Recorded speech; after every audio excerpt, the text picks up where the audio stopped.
പല ആളുകളുടെയും മൊബൈലിലേക്ക് ഒരു കോള് വന്നാൽ എന്തായിരിക്കും അവിടുന്ന് റിംഗ് ടൂണായിട്ട് കേൾക്കുക? സബ്ബിഹിസ്മ റബ്ബിക്കൽ അഅ്ലാ, അള്ളാഹുവിൻ്റെ നാമവിശുദ്ധിയെ കാക്കണേന്ന്. ഈ വെക്കുന്ന ആൾക്കാരെന്താ വിചാരിക്കുക? ഖുർആനല്ലേ, നല്ല ഇതല്ലേ, നമ്മളാ നന്മ ഉദ്ദേശിച്ചാണ് വെക്കണ്. പക്ഷെ അവിടെ ഒരു ഹുർമത്ത് കേടുണ്ട്, അദബ് കേടുണ്ട്. ഒന്ന്, പരിശുദ്ധ ഖുർആനിൽ ഒരായത്ത് അല്ലാഹു തആല അവതരിപ്പിച്ചത് നിങ്ങളിൽ ഒരാൾക്ക് വിളിക്കാനുള്ള ഒരൊച്ചപ്പാടിന് വേണ്ടി ഉപയോഗിക്കാനല്ല. അതിൻ്റെ കമ്പനി തന്ന ഓരോ ഒച്ചപ്പാടുണ്ട്, അതിലേതെങ്കിലും ഒന്ന് വലിയ ബഹളമില്ലാത്തൊന്ന് വെച്ചോളി. അത് തന്നെ ഒരു അദബ് കേടാ. നമ്മളൊരാൾക്ക് വിളിക്കാനുള്ള ഒരു ശബ്ദത്തിന് ഖുർആൻ്റെ ഒരു ആയത്ത് ഉപയോഗിക്കാന്ന്. രണ്ടാമത്, ഈ ആയത്ത് കേട്ടാൽ ഉടനെ നമ്മൾ എന്ത് ചെയ്യും? ഫോൺ എടുക്കൂലേ? ഫോൺ എടുത്താൽ ആയത്ത് സ്റ്റോപ്പാവും. ആ ആയത്ത് കട്ടാവുന്ന ചിലപ്പോൾ എവിടെ ആയിരിക്കാം?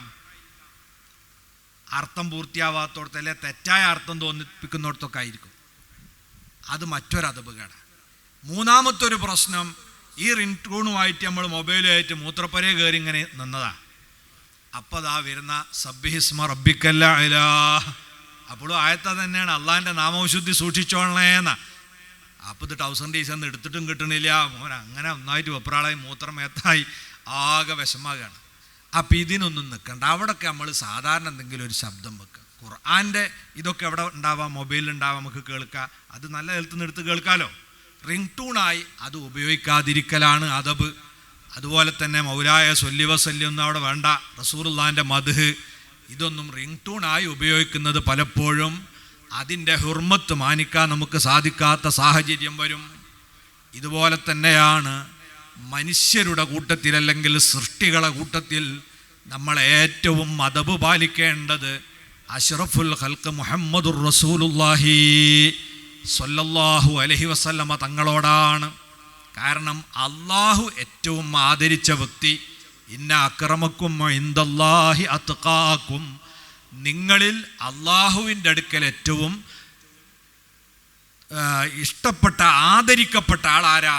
അത്ഖാക്കും, നിങ്ങളിൽ ഏറ്റവും തഖ്വയുള്ള ആളാ.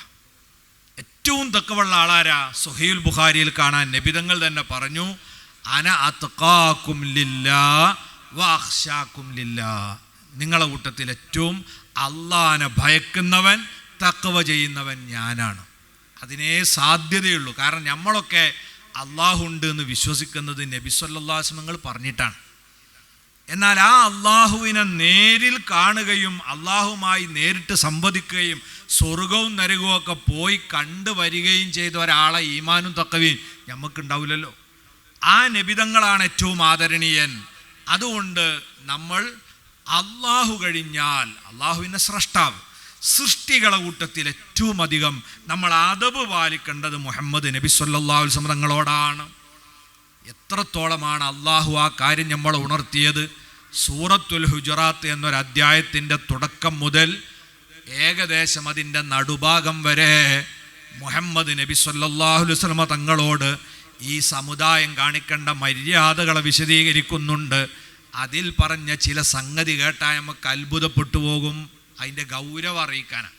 നിങ്ങൾ നബിതങ്ങളെ ചീത്ത വിളിക്കരുതെന്നോ നബിതങ്ങളെ മാതാപിതാക്കളൊക്കെ നരകത്തിലാന്ന് പ്രസ്താവന നടത്തരുതെന്നോ ഒന്നുമല്ല. അതൊക്കെ ഗൗരവമുള്ള സംഗതികളാണ്.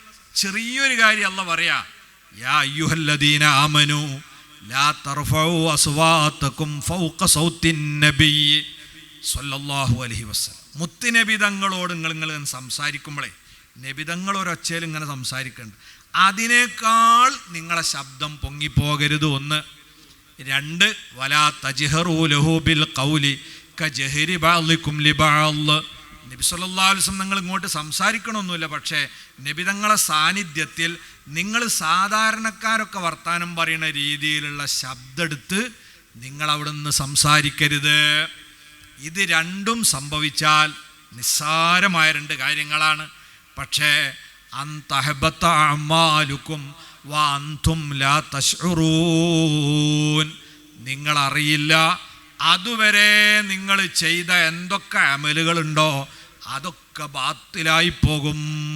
നബിതങ്ങളോട് അപമര്യാദയായി പെരുമാറിയാൽ. അതിൻ്റെ ഉദാഹരണം പറഞ്ഞത് ശബ്ദം ഒന്ന് പൊങ്ങിപ്പോവുക എന്ന് പറഞ്ഞ സംഗതിയാണ്. ഇത്ര ഗൗരവമുള്ള, ഇത്രമാത്രം നബിതങ്ങൾ ആദരിക്കണമെന്നതിന് ഈ ഒരൊറ്റ ഉദാഹരണം മാത്രം മതി, കൂടുതൽ വേണ്ട. ഞങ്ങളൊരിക്കൽ ഹജ്ജിന് പോയപ്പം ചീഫ് അമീറായി മഹാനായ മർഹൂം അലിക്കുഞ്ഞി ഉസ്താദ് നവ്വറല്ലാഹു മർക്കദ സമസ്ത കേരള ജമിയത്തുൽ ഉലമയുടെ ഉപാധ്യക്ഷനായിരുന്നു കാസർഗോഡ് ഷിറിയ സ്വദേശിയായ അലിക്കുഞ്ഞി ഉസ്താദ്. ബഹുമാനപ്പെട്ടവരാണ് ചീഫ് അമീർ.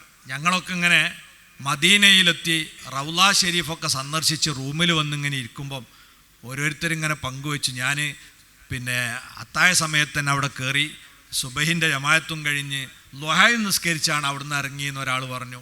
വേറൊരാൾ അയാൾക്ക് കിട്ടിയ അവസരങ്ങളൊക്കെ പറഞ്ഞു. അപ്പം ഇങ്ങനെ കരഞ്ഞുകൊണ്ട് അലിക്കുഞ്ഞുസ്താദ് പറയാൻ, നമ്മൾ വന്ന അന്ന് ഒന്നവിടെ ചവിട്ടി പിന്നെ ഇങ്ങോട്ട് പോന്ന, പിന്നെ ഞാൻ അങ്ങോട്ട് പോയില്ല, ഞാൻ വിട്ടുന്ന് ദ്വാരക്കലാണ്, ഒന്നും ഉണ്ടായിട്ടല്ല. അള്ള പറഞ്ഞീണല്ലോ അന്തഹബത്ത അമാലുക്കും അന്തും ലാ തശ്ഉറൂ, നിങ്ങളറിയാതെ നിങ്ങളെ അമല് പൊളിഞ്ഞു പോകും. അപ്പം എന്തെങ്കിലും അപമര്യാദ അള്ളാൻ്റെ ഹബീബിൻ്റെ റൗളയിൽ ചെന്ന് എന്നിൽ നിന്ന് സംഭവിച്ചു പോകുമെന്ന് പേടിച്ചിട്ടാണ് ഞാൻ അങ്ങോട്ടെടുക്കാത്തത്. ഇതാണ് ആത്മീയത. നമ്മൾ ഈ കബറിൽ ഇങ്ങനെ കെട്ടിപ്പിടിക്കലോ അവിടെ ഇങ്ങനെ ഉരുണ്ട് മറിയലോ അല്ല ആത്മീയത. ചിലർക്ക് മണ്ടി ചെന്ന് കയറിയിട്ട് കാണാം കബറോട് മുത്തിയിട്ട് വാരി പുണർന്ന് അതവിടെ മിണുങ്ങണ്. അദബ് എന്ന് പറഞ്ഞാൽ ദൂരെ നിന്നിട്ടാണ്, അത് വാരിപ്പണലും മൊത്തലും ഒന്നല്ല. എന്നാൽ ഈ അദബൊക്കെ ഉള്ള ആളുകൾക്ക് അങ്ങനെ ആവുകയും ചെയ്യാന്ന് പറയേണ്ട ഇമാമിങ്ങൾ. അവർ ജീവിതകാലത്ത് എങ്ങനെയാണോ അതനുസരിച്ചാണ് ആ അടുപ്പൊക്കെ ഉണ്ടാകുക. ജീവിതകാലത്തോലൊക്കെ അടുത്ത് പെരുമാറുന്നവരും കണ്ണോടത്ത് കൈ പിടിക്കുന്നൊക്കെ ആളാണോ, അങ്ങനത്തെ ഒരാളാണ് അയാൾക്ക് അടുക്കുക. അല്ല, ജീവിതകാലത്ത് അങ്ങനെ കണ്ടിട്ടില്ല, അടുക്കാൻ ധൈര്യമില്ല, അങ്ങനത്തെ ഒരാൾ മരിച്ചു കഴിഞ്ഞാൽ ഓലെ കബറിൻ്റെ അടുത്ത് നിന്നിട്ട് അങ്ങനെ തൊടാൻ പാടില്ല. ഹുർമത്ത് പാലിക്കണം, അദബ് മാനിക്കണം. അവിടെയാണ് ആത്മീയത ഉണ്ടാകുക. അതേപോലെ തന്നെ മഹാന്മാർ പറയുന്നുണ്ട്, ഓരോ സന്ദർഭത്തിനും അദബുണ്ടായിരിക്കണം, അത് നമ്മൾ പാലിക്കണം. അഷ്റഫുൽ ഖൽഖ് സ്വല്ലല്ലാഹു അലൈഹി വസല്ലമ തങ്ങളതാ മസ്ജിദുൻ നബവിയിൽ ഇമാമത്ത് നിൽക്കുന്ന ആളും കൂടിയാണല്ലോ. ഒരു ദിവസം മദീനയുടെ ഗ്രാമപ്രദേശത്ത് ഒരു വിഷയം പഞ്ചായത്ത് പറയാൻ വേണ്ടി നബിതങ്ങൾ പോയി.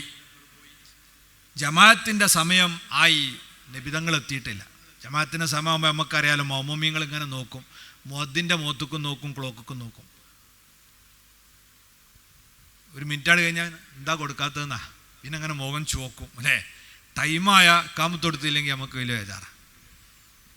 മദീനത്തെ പള്ളിയിലാണെങ്കിൽ പീടിയ പൂട്ടി വന്നവരുണ്ട്, തോട്ടത്തുനിന്ന് വന്നവരുണ്ട്, ഇതൊക്കെ ജമാഅത്തിൻ്റെ ഇനിയും പണിക്കൊണ്ടോലാണ്. അപ്പം നബി സല്ലല്ലാഹു അലൈഹി വസല്ലം തങ്ങളെ കാണാതായപ്പം ആൾക്കാരിങ്ങനെ ചർച്ച തുടങ്ങി. ഉമർ ഖത്താബ് തങ്ങളുമായി കൂടിയാലോചിച്ച് മഹാനായ അബൂബക്കർ സിദ്ദീഖ് റളിയല്ലാഹു അൻഹു നിസ്കാരം തുടങ്ങാൻ തീരുമാനിച്ചു.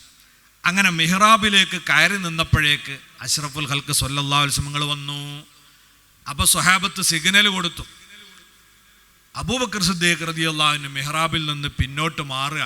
അപ്പം നബി സല്ലല്ലാഹു അലൈഹി വസല്ലം പറഞ്ഞു, മാറണ്ട, അവിടെ നിന്ന് നിസ്കരിച്ചോളിയാണ്. സിദ്ദീഖ് തങ്ങൾ അതിന് കൂട്ടാക്കിയില്ല, മാറി. അപ്പം നബിതങ്ങൾ തന്നെ ഇമാമത്ത് നിന്ന് നിസ്കാരം പൂർത്തീകരിച്ചു. നബിതങ്ങളുടെ കൽപ്പന ആര് പാലിച്ചില്ല? സിദ്ദീഖ് തങ്ങൾ പാലിച്ചില്ലല്ലോ. അപ്പം നിസ്കാര ശേഷം നബിതങ്ങൾ ചോദിച്ചു, അല്ല അബൂബക്കർ, നിങ്ങളെന്തേ, ഞാൻ പറഞ്ഞല്ലേ നിങ്ങളോട് നിസ്കരിക്കാൻ, എന്താ നിസ്കരിക്കാഞ്ഞെന്ന് വെച്ചു.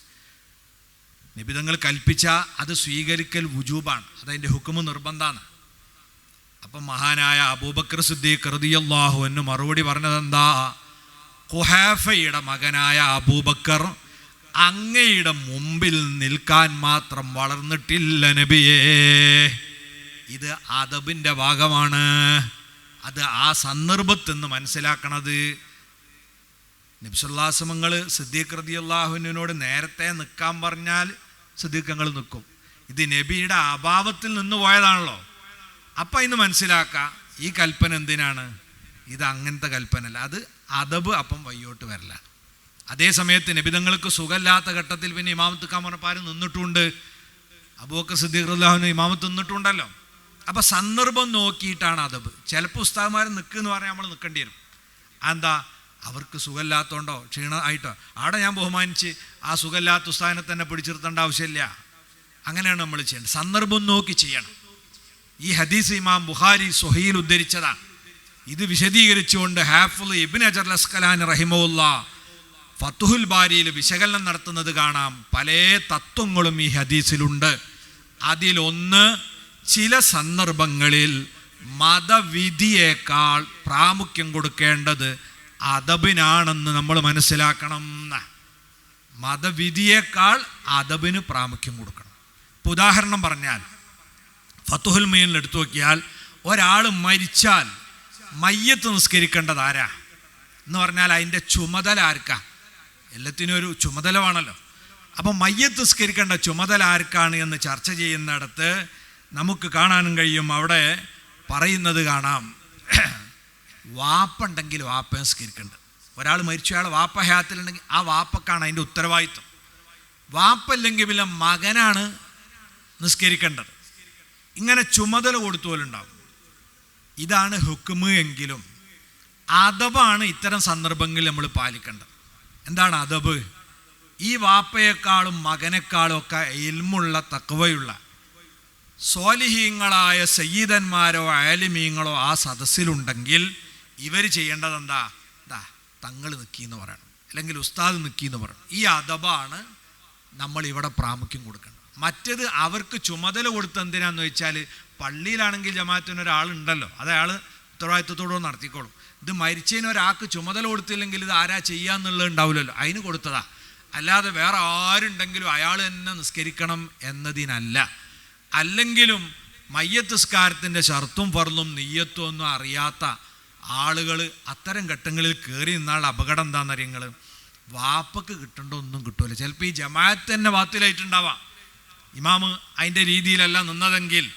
അപ്പം അവിടെ അദബും അച്ചടക്കമുള്ള മക്കൾ ചെയ്യേണ്ടത്, അറിവും പ്രാപ്തിയുമുള്ള ആളുകൾ അവിടെ ഉണ്ടെങ്കിൽ ഞാൻ എൻ്റെ ആ ഉത്തരവാദിത്തത നിങ്ങളെ ഏൽപ്പിച്ചു എന്നാണ് അയാളാക്കുക വേണ്ടത്.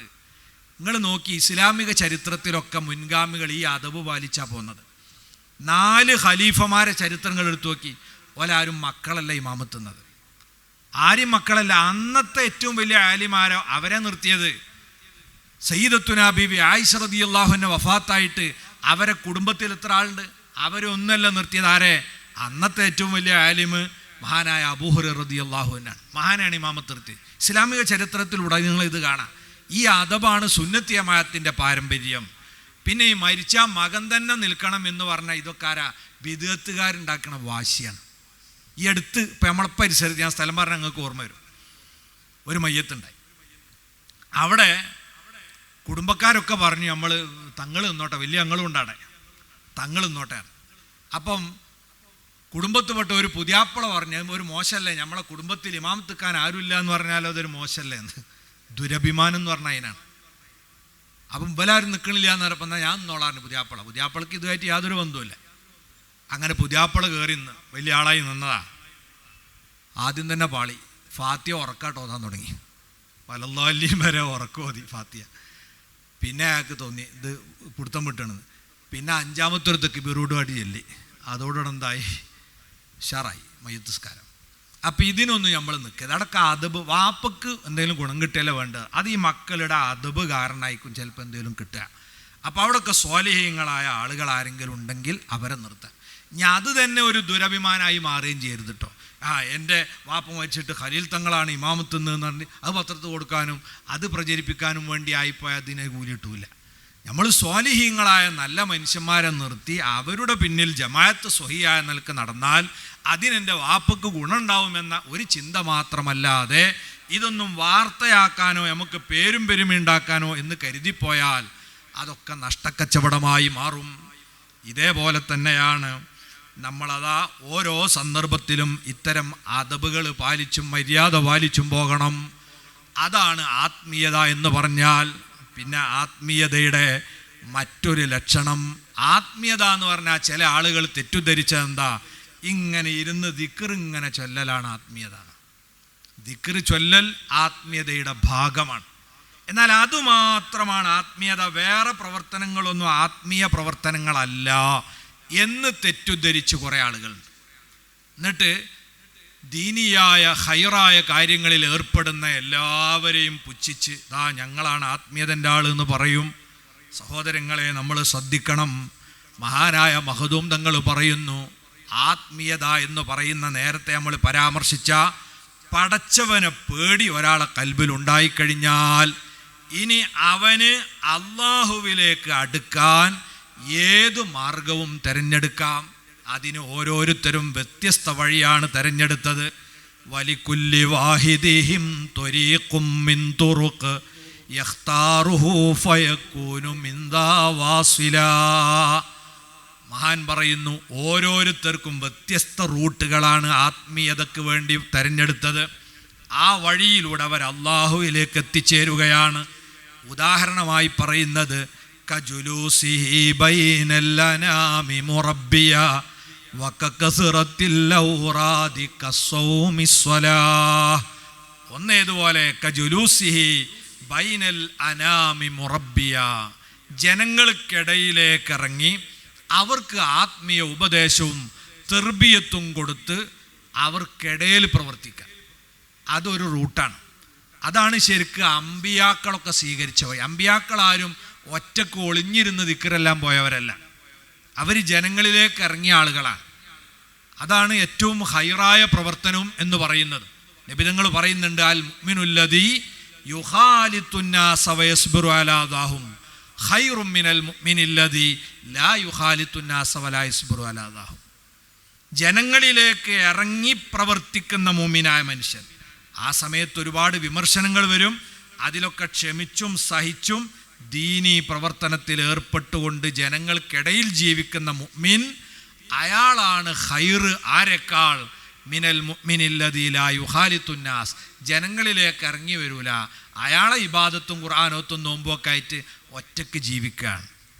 അപ്പം അയാൾക്ക് ജനങ്ങളുടെ വിമർശനമൊന്നും ഉണ്ടാവില്ല, അപ്പം അതിൽ ക്ഷമിക്കുകയും വേണ്ട. പക്ഷേ അയാളെക്കാൾ ഖൈറ് അള്ളാൻ്റെ അടുത്ത് ആരാ? ജനങ്ങളിലേക്ക് ഇറങ്ങി വിമർശനങ്ങളൊക്കെ സഹിച്ച് അടിയുറച്ച് പ്രവർത്തിക്കുന്ന ആളാണ്. കാരണം എന്താ? അത് അമ്പിയാക്കൾ സ്വീകരിച്ച റൂട്ടാണ്. അതാണ് ഏറ്റവും നല്ല വഴി. പിന്നൊരു വഴി പറഞ്ഞേതാ? വകകസറത്തിൽ ഔറാദി കസ്സൗമി സ്വലാഹ്, പതിവായി ചെയ്യുന്ന കുറേ സ്വകാര്യ ഇബാദത്തുകൾ കൊണ്ടും അള്ളാഹുവിലേക്ക് അടുക്കാം. അതേതുപോലെ ചില പ്രത്യേക ദിക്റുകൾ പതിവായി ചൊല്ലുക, നോമ്പ് കൃത്യമായി എല്ലാ തിങ്കളാഴ്ച അല്ലെങ്കിൽ മാസത്തിൽ ഇത്ര ദിവസങ്ങൾ, അതല്ലെങ്കിൽ നിസ്കാരം സുന്നത്തുകൾ, ഇതൊക്കെ പതിവാക്കിയിട്ടും അള്ളാഹുവിലേക്ക് അടുക്കാനുള്ള മാർഗം തിരഞ്ഞെടുക്കുക. അതൊരു വഴി തന്നെയാണ്. അതേപോലെ തന്നെ വഴിയാണ് വഖഖിദ്മത്തിൽ ലിന്നാസി വൽഹംലിൽ ഹതബ് ലിതസദ്ദുഖിൻ ബിമുഹസ്സലിൻ മുതമവ്വലാ, ജനങ്ങൾക്ക് സാന്ത്വന സേവന പ്രവർത്തനങ്ങൾ നടത്തുക. ഇത് ആത്മീയ വഴിയിൽ ഔലിയാക്കന്മാർ തിരഞ്ഞെടുത്ത ഒരു റൂട്ടാണ്. മഹാനായ അഹ്മദുൽ കബീർ റിഫായി ഖദ്ദസുല്ലാഹു സിർറഹുൽ അസീസ് തങ്ങളെപ്പോലുള്ളവർ ആ വഴി കൂടുതലായി തിരഞ്ഞെടുത്ത് നമുക്ക് കാണാൻ കഴിയും. അപ്പോൾ ചില ആളുകൾ ഈ സാന്ത്വന പ്രവർത്തനം സേവന പ്രവർത്തനം തന്നെ നടക്കുക, ഇപ്പം ആർക്കും ആത്മീയത അല്ല എന്ന് പറയും. ആത്മീയതയുടെ ഭാഗം ഇഖ്ലാസ് ഉണ്ടാകുക എന്നാണ്. ചെയ്യണത് അള്ളാഹിൻ്റെ പൊരുത്തത്തിന് വേണ്ടിയാകുക. ആ നിയ്യത്ത് കൽബിലുണ്ടായി നമ്മൾ ചെയ്യുന്ന എല്ലാ പുണ്യകർമ്മം ഏത് തന്നെയാണ്? ആത്മീയ പ്രവർത്തനങ്ങളാണ്.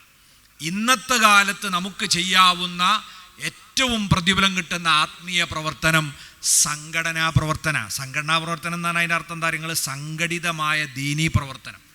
ഇന്ന് നിങ്ങളൊന്ന് ആലോചിച്ച് നോക്കി, സുബഹി ആയാൽ നമ്മളൊക്കെ നാട്ടിൽ എന്താ നടക്കുന്നത്? 6 മണിയാകുമ്പം നിങ്ങളൊന്ന് കണ്ണടച്ച് ഇങ്ങനെ ആലോചിച്ച് കേരളത്തിൻ്റെ ചിത്രം ഒന്ന് മനസ്സിൽ കൊണ്ടുവരിക.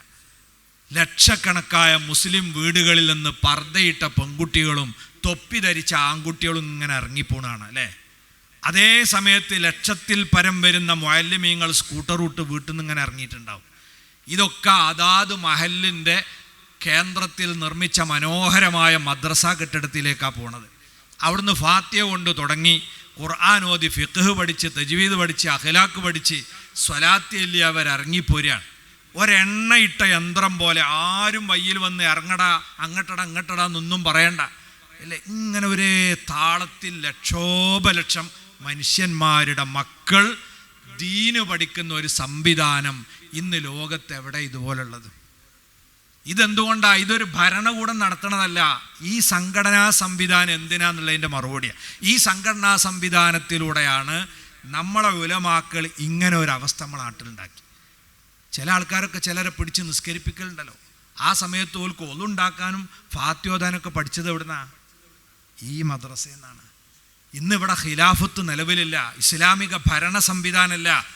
അങ്ങനത്തെ ഒരു കാലഘട്ടത്തിൽ ദീന് ഇവിടെ നിലനിന്ന് പോകുന്നത് ഈ കൂട്ടായ്മയിലൂടെയാണ്. അപ്പം അങ്ങനത്തെ ഒരു സംരംഭത്തോട് ചേർന്ന് നിൽക്കുക എന്നത് ഇന്നത്തെ കാലത്ത് അള്ളാഹുവിൻ്റെ മതം സംരക്ഷിക്കുന്നതിന് ഏറ്റവും നല്ല ഒരു സേവനമാണ്. അപ്പം അതൊക്കെയാണ് ആത്മീയ പ്രവർത്തനം എന്ന് പറഞ്ഞാൽ. അല്ലാതെ ഇതൊക്കെ മാറ്റിവെച്ച് ബാക്കിയുള്ളവരങ്ങനെ ഈബത്തും നമീമത്തും പറയാൻ സ്റ്റേജ് കെട്ടി നടക്കലല്ല. നമ്മൾ ചെയ്യുന്ന കാര്യങ്ങളിൽ പടച്ചവൻ്റെ പൊരുത്തം ആഗ്രഹിച്ച് ഈ ഉമ്മത്തിൻ്റെ അറിവും അവരുടെ ആത്മീയതയും പുരോഗതിയും ലക്ഷ്യം വെച്ചാണോ നമ്മൾ ചെയ്യുന്നത്, നമ്മളെ എല്ലാ നല്ല ഹിദമകളും അള്ളാഹുവിലേക്ക് എത്തിച്ചേരാനുള്ള ഉപായങ്ങളാണ്. അതിന് വേണ്ടതെന്താണ്? പടച്ചോനെയുള്ള പേടിയാണ്. ആ ചിന്തയുള്ളവരായി ജീവിച്ചു മരിക്കാൻ അർഹമുർ റാഹിമീനായ റബ്ബ് നമുക്കൊക്കെ തൗഫീഖ് നൽകുമാറാകട്ടെ.